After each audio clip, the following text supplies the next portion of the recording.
Hello, it's Meow. I just want to go over the Sing to a Broken Sky remix project file real quick. I meant to do one of these for Scourge, but it's hard to get all three of us at the same time, so for the time being, here's this. I'll start with this guy.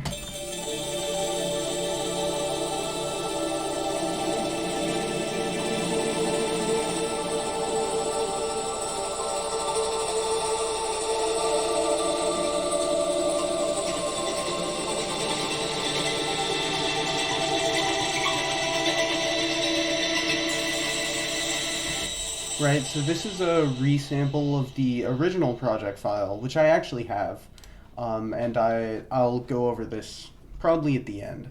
But this is a resample of the original pad that started the song, and I threw it into Harmor, this guy, and I don't actually think I did much. Oh, I blurred it. That's what I did. Pretty much all I did was blur it. I originally planned to do more, which is why there's so much. Then we have this OTT. Then we have this portal, which is just this preset, and it just made it sound more like... Right. And then I EQ it, just to make it not where I don't want it to be, I guess.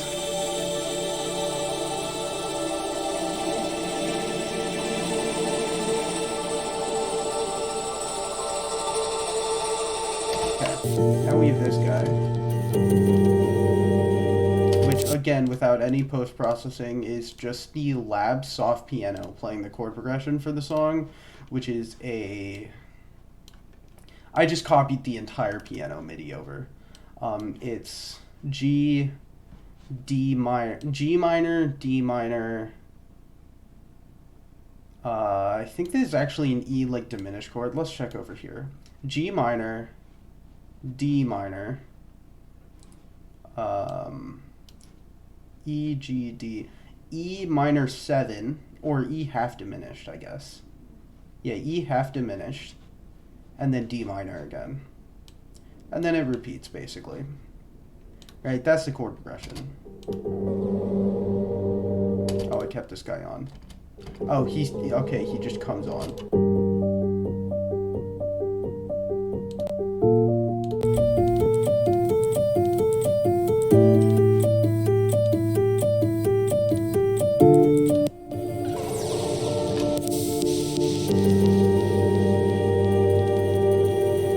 Once again, it's the same portal preset.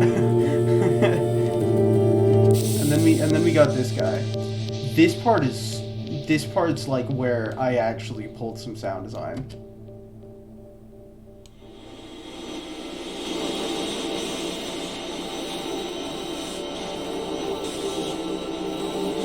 Let's start with this guy.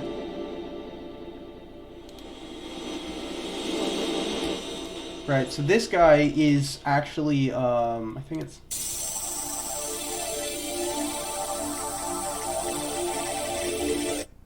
It's something here. Oh, it might be this one. Yeah, it's this.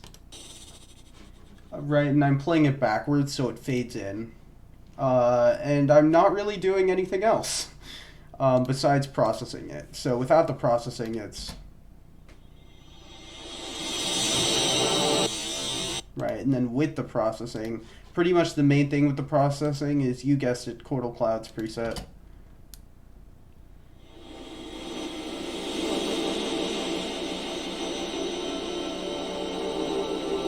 And then now it's this guy, which is just... Right.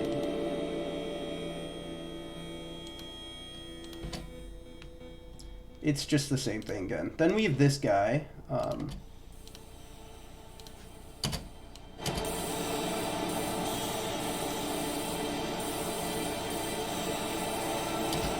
What this is it's a granulized version of this pad, which, again, I'll go over how Indigo, at least how I think Indigo made those sounds in a second. But this just skips through different parts of it, granulized, so it, like, you know... And I use that technique a lot of times, you'll see.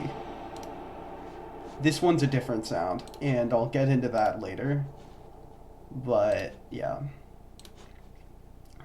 It's this guy, Ghost Giant. Cool, and then we have this guy. Oh wait, hold on, there was a lot of post-processing on this. Okay, that makes sense. 2 reverb things.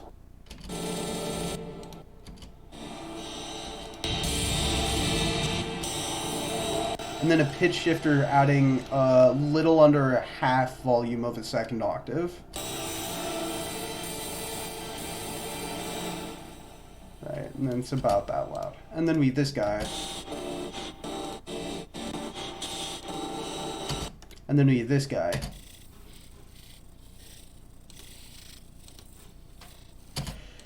Okay, so these two come from this audio file I have here.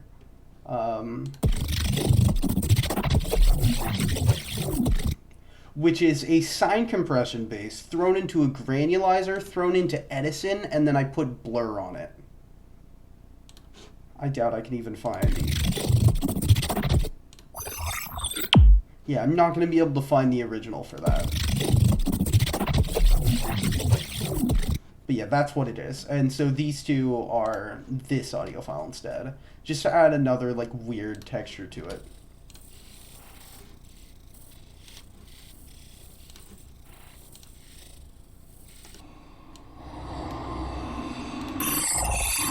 Oh, this is a different audio file. 109.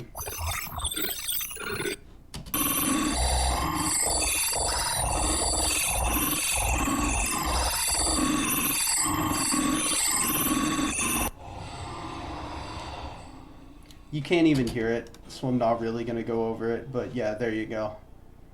And then altogether, these pads are...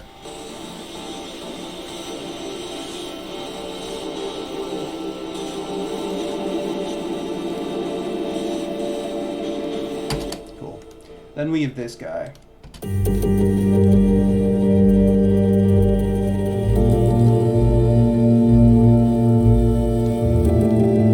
Oh yeah, I added a little counter melody here just to keep it interesting. It's just like going up the scale degrees. It's nothing special. Anyway, this guy. It's a layer of the basses, I believe the cellos. No, it's a layer of bass, tuba, and another bass library to create. Like it's, right, it's... And this one doesn't even make sound. Oh, that's because... There.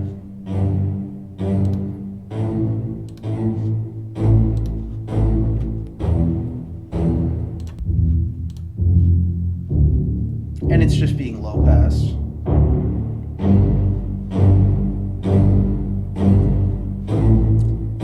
And that's the only new addition until we get here. Now here has a lot of stuff. Right, we still have this piano. But now we also have these guys.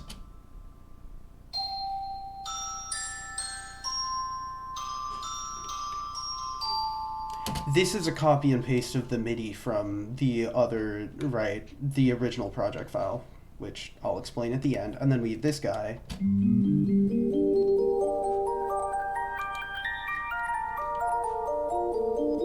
That is...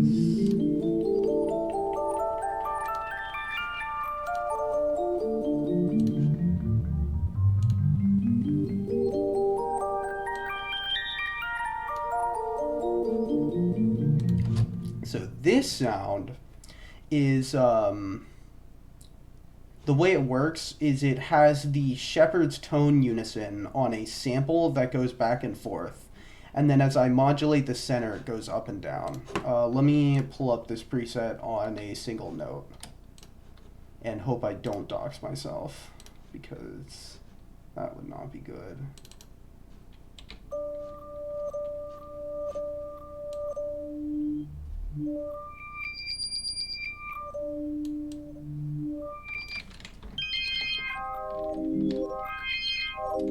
In this case, it's a bell.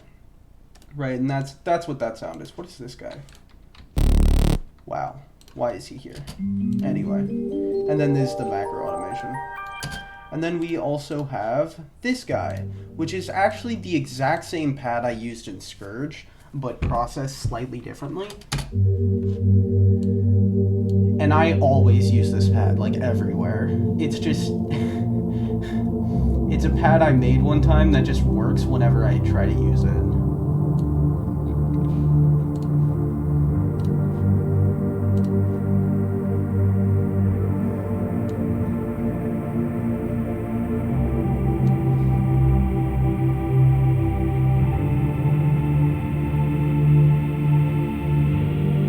I'm gonna play this whole thing to let the automation play out.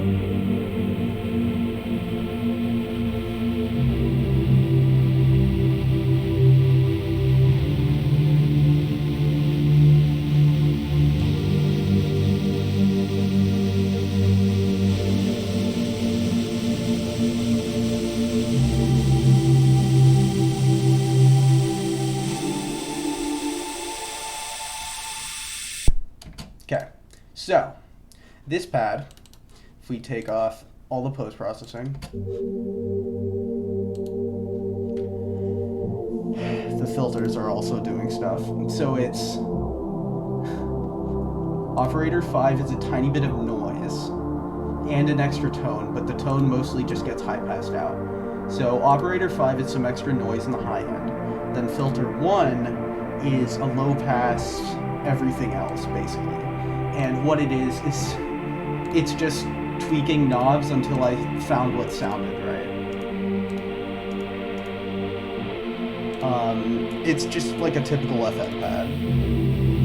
And then with some warm processing on it to make it sound more warm. I wish I could have a better explanation of that, but again, I really just hit buttons until it sounded good. And now we have this part.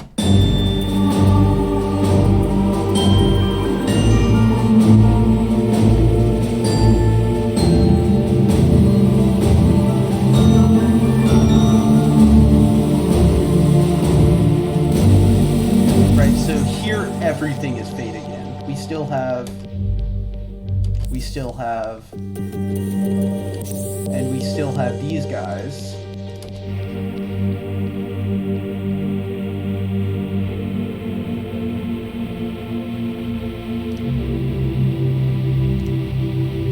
What did I do? Oh, it's here. We solve this guy.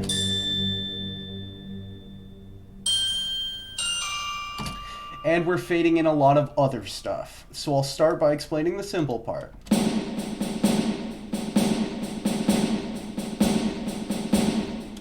Where is it?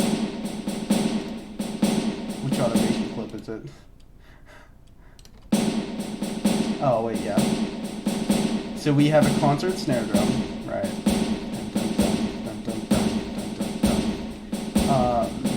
And the most important thing for making this concert snare drum sound right is that I mess with the velocities, right? And then I'm also fading in this extra percussion from the Ferrum library. And then there's a high pass here. Okay.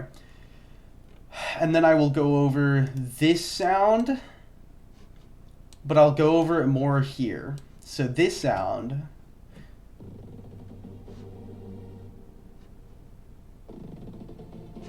is this chord stack rendered out. Again, I'll go over it more later. But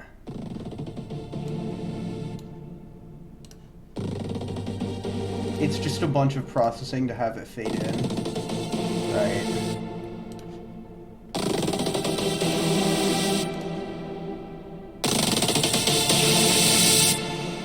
So there you go. This is the high pass, so once we get here, like... Right, that's the master high pass. There's this guy, and he's really high passing it. Then we have this guy as well, which I will explain in a later section. In this section over here.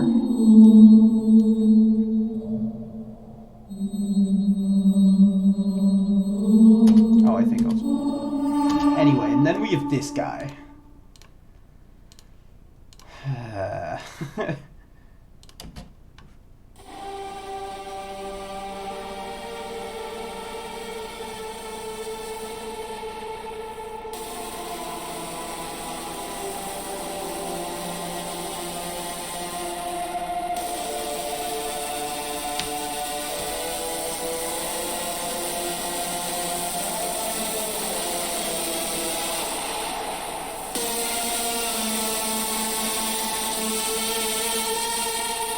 Okay, time to go over the parts that are actually hard to go over.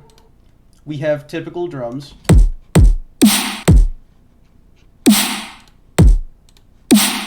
This was the part I made first. This snare is actually being used in another project of mine, but it's just a combination of two snares that someone gave me one time. And then we just have a cymatics kick, right? Okay. I'm going to go over actually the lead first. Automation. Well, I'll just take off all of the post-processing for now.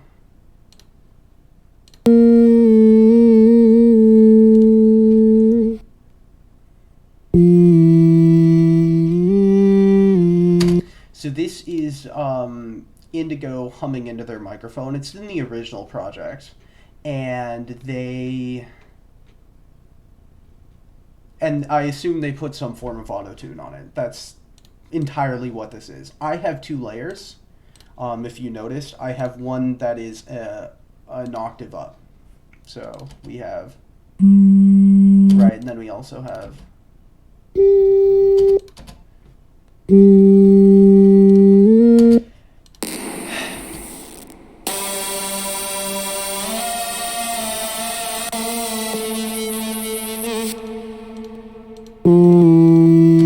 so right, we got this EQ, which is fancy. Yeah, and then we have this compressor that's just kind of cutting out some of the stuff that I don't want. And then this is where the magic happens.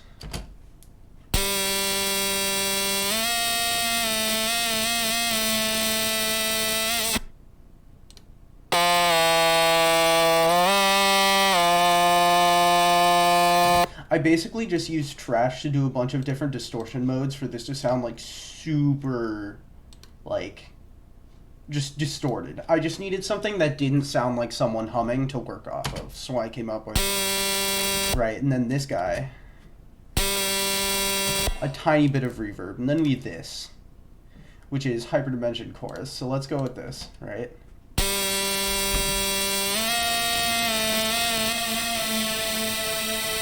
The downsample just kind of adds a little more character to it. The dimension adds more space, and then the chorus makes it sound less like I just distorted something. And then more distortion. This is kind of important, right? It really highlights the more interesting parts of the sound, and then we have this reverb and this distortion. Okay, cool. Now we have more layers.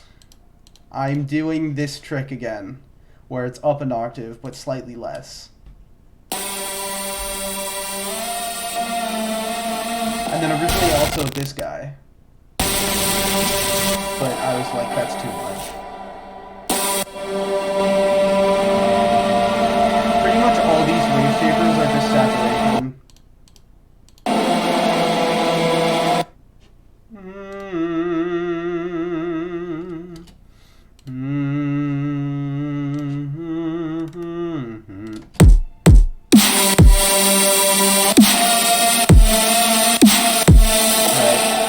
So that's that guy. This is a massive layer. Let's start here. This is a giant layer. So let's start with just this guy.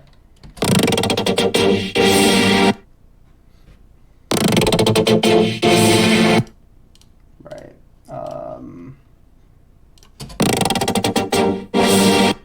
no post-process. There you go. It's two saw waves. The lower octave one has a much higher detune than the higher octave one. And then I distort, compress, EQ. And this EQ is what's giving it that whoosh. You'll hear it. No EQ, it sounds like. With EQ. It's just kind of an extra effect. Then we have this guy. This is an extra layer so that I could still have the melody come out over the massive chord stack. And this LFO, I guess I should explain this. This LFO, the rate of it is getting modulated by this LFO. This is the guy that translates to the EQ. But this LFO controls the speed of this LFO, which controls like the level and filter and everything. Okay, then we also have this guy, which is just a super highly detuned version of the first one. And then we have this guy, which is a really quiet arpeggio. That again is just basically the same thing. Right, and then we have like compression, distortion, EQ, distortion, EQ. I think this EQ is a high pass. No, it's not. This EQ is the high pass. Yeah. So, I don't know. It just kind of makes it sound beefier.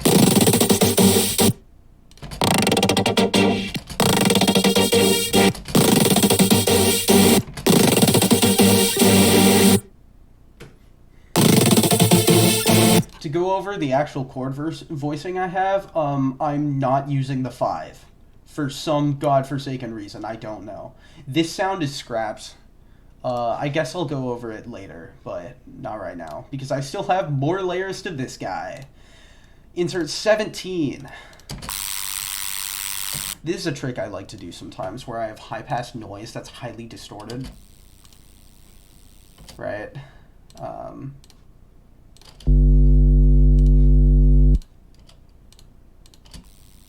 It's just noise and a sine wave that are distorted together, and then I do it again. And then we have this guy, which these together sound good.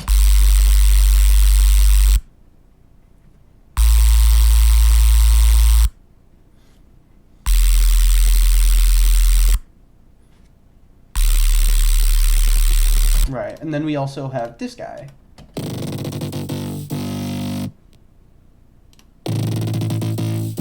Which is a Reese layer of the other guys. And the only main difference here is that I'm using sine waves instead of the saw waves from before.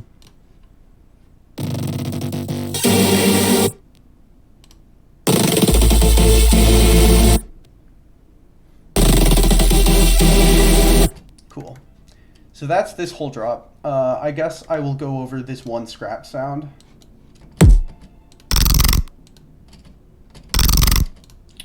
Where are you? You're here. So we have this harmor.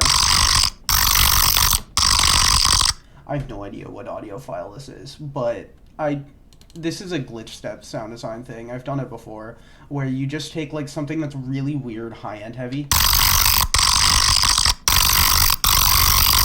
You boost the sub and distort the crap out of it. Like without any of this.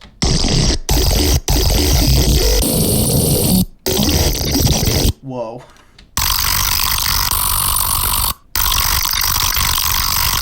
I'm not really going to go over this post-processing too much since it's not super important. And then you take a sub. And then you distort it with it. There's also this guy, which does that. Yeah. That's that scrap sound. It's kind of garbage, so there's a reason I scrapped it. Anyway, then we have this. By the way, this is the first section I made here. And then this is the second section I made here.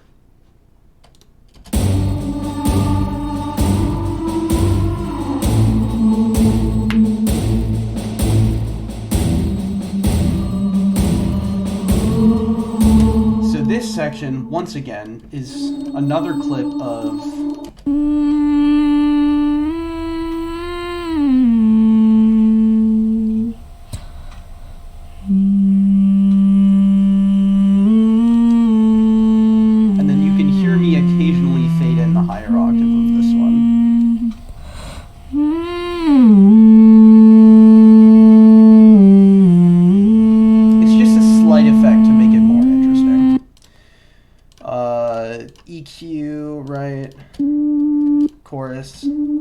I EQ it like super like.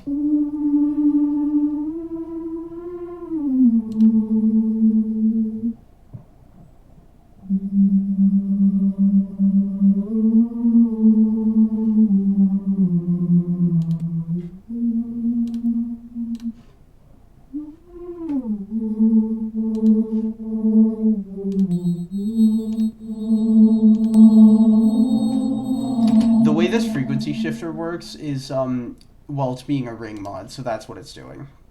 There you go. Congrats. And then I've already gone over all of this. The only difference is that there's a retardando at the end. Right. But I wanted to end it with all the ethereal pads from before. Okay.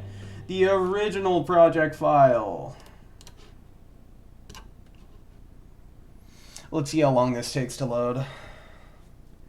I'm not going to go over everything here because a lot of it's really simple, but I'm going to go over the stuff that relates to my remix. Yeah, I know. It's mostly, I think, like a string patch and a percussion patch. That's what it is. Oh well. So.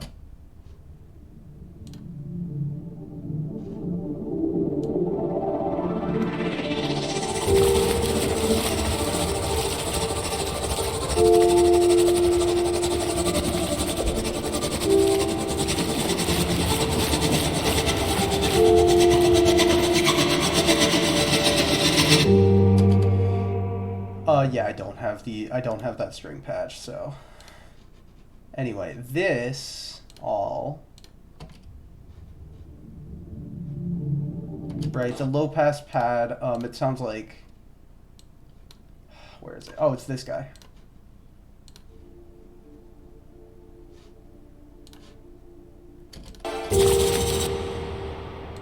Okay, here and then.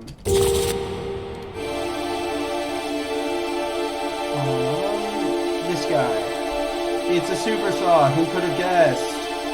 With like a, oh my god.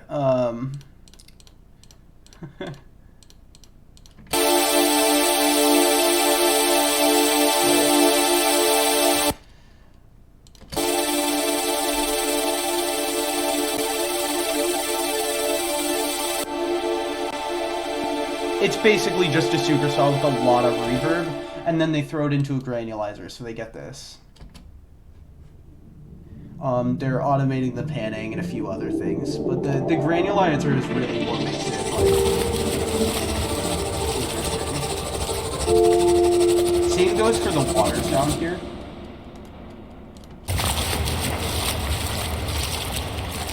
Indigo does this kind of trick a lot. They have another thing here. Right. Anyway, this guy. Ow.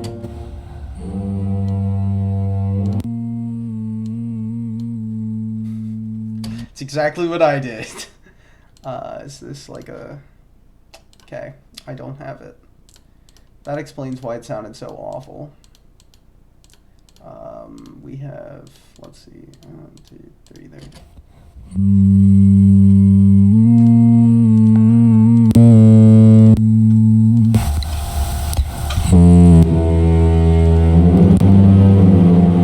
Right, you can kind of see what each effect is doing there.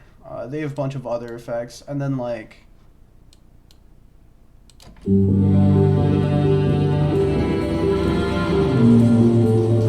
That's the part I ended up using for the drop. This is the intro reversed. But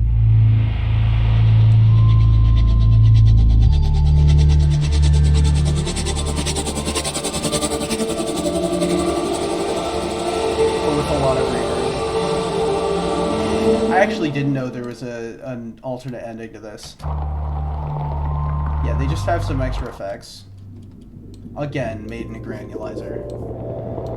And like this.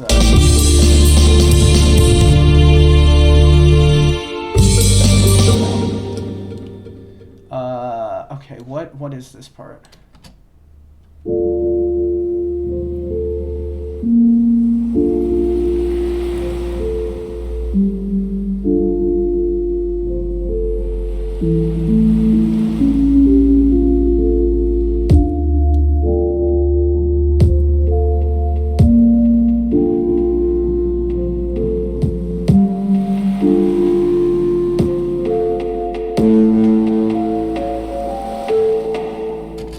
that sounds like something they'd make. Alrighty then.